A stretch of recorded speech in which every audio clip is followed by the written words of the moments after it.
Hello po sa inyong lahat mga ka-crypto. Sa video na ito ay pag-uusapan po natin ang isa sa mga pinaka-revolusyonaryong balita sa blockchain technology. At ito po ang quantum resistant vault na ginawa ng Solana. Kung ikaw po ay isang crypto trader o investor, tiyak na dapat mong malaman ito dahil may malaking epekto ito sa seguridad ng ating mga investments sa hinaharap. Ano nga ba ang quantum computing? Bakit po ito banta sa blockchain security?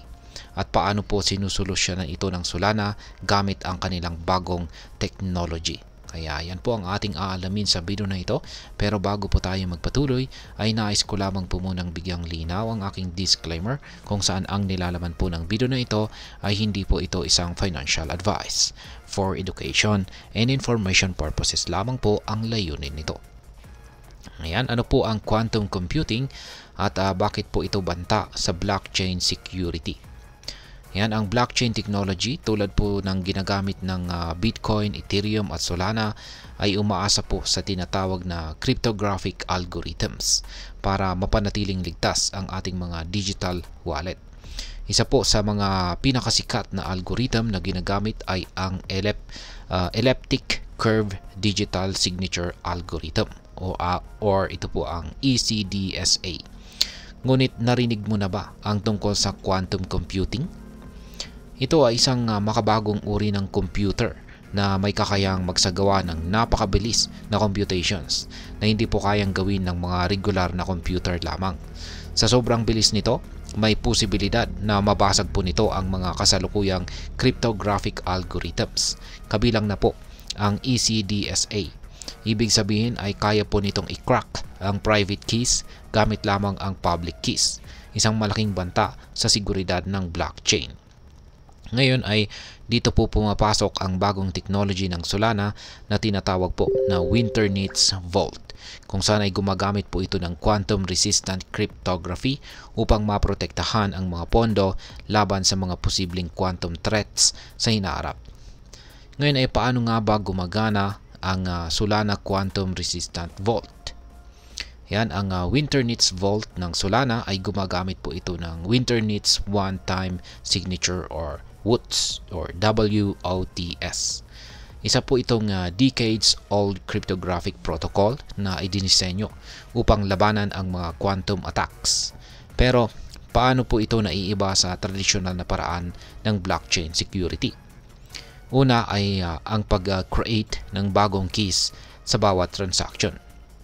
Ang sistema po ay gumagawa ng 32 private key scalars at hinahash ang bawat isa ng 256 na beses upang makabuo ng isang public key. Ngunit sa halip na i-store ang buong public key, ang hash lamang po nito ang itinatago para sa verification.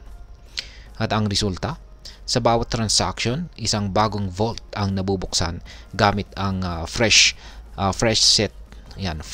set ng keys. Kaya hindi po nagagamit muli ang parehong key. Dahil dito, kahit na makuha po ng hacker ang impormasyon mula sa isang transaction, hindi po nila magagamit ito para sa mga susunod na transaction. Pangalawa ay ang seguridad sa bawat transaction.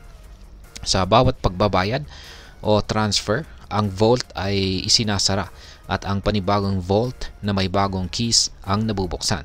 Ang proseso na ito ay ginagawang mahirap para sa mga hacker na ma-exploit ang anumang nakaraang data. Ngayon ay ano naman po ang mga hamon ng quantum resistant vault? Bagamat promising po ang technology, may ilang practical na hamon itong dala. Una ay ang pagiging komplikado ng key management. Dahil ang bawat transaction ay gumagamit ng bagong set ng keys, kailangan pong i-optimize ang system upang hindi ito maging mabagal o magastos sa computational resources. Pangalawa ay ang quantum threat ay hindi pa naririto. Yan, or wala pa siya. Or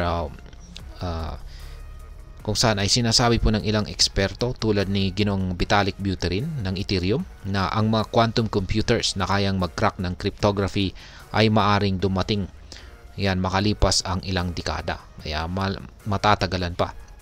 Ibig sabihin, ang teknolohiyang ito ay isang preventive measures para sa mga hindi pa siguradong banta. Pangatlo ay ang optional feature lamang or isa lamang po itong optional feature. Sa kasalukuyan, ang Winternitz Vault ay isang optional feature at hindi pa bahagi ng pangunahing seguridad ng Solana network. Ang mga user lamang na pipili na i-store ang kanilang pera sa Vault ang siyang makikinabang sa quantum proof characteristics nito. Ngayon ay ano po ang ibig sabihin nito para sa atin bilang mga Pinoy crypto traders at investors? Yan, tulad meron po itong ilan na maaaring maging epekto para sa atin. Una ay syempre mas magkakaroon tayo ng mas ligtas na future investments. Kung ang quantum computers ay maging mas accessible sa hinaharap, maaaring magdulot po ito ng malaking problema sa seguridad ng ating crypto assets. Sa pamagitan po ng quantum resistant vaults tulad ng Winternitz, may paraan tayo para mapanatili ang seguridad ng ating mga pondo. Pangalawa ay ang pagkakaroon po ng awareness sa bagong technology. Ang ganito pong uri ng innovation ay nagpapakita ng kahalagahan ng pagiging updated sa mga bagong technology sa blockchain.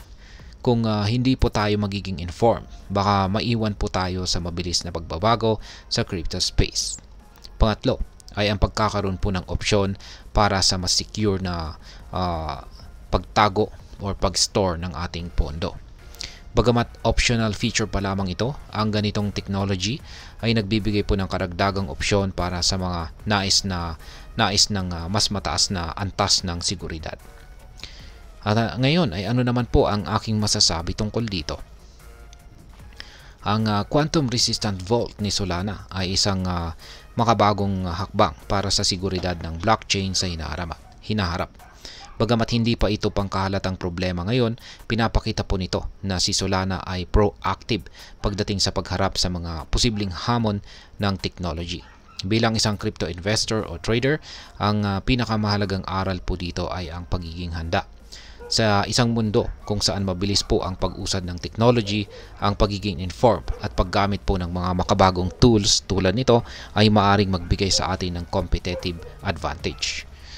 At ayan, hanggang dito na lamang po tayo sa video na ito mga ka-crypto. Sana po ay inyong nagustuhan ang aking paliwanag sa video na ito. Kung inyo po itong nagustuhan, pakiclick lamang po ang like button nito.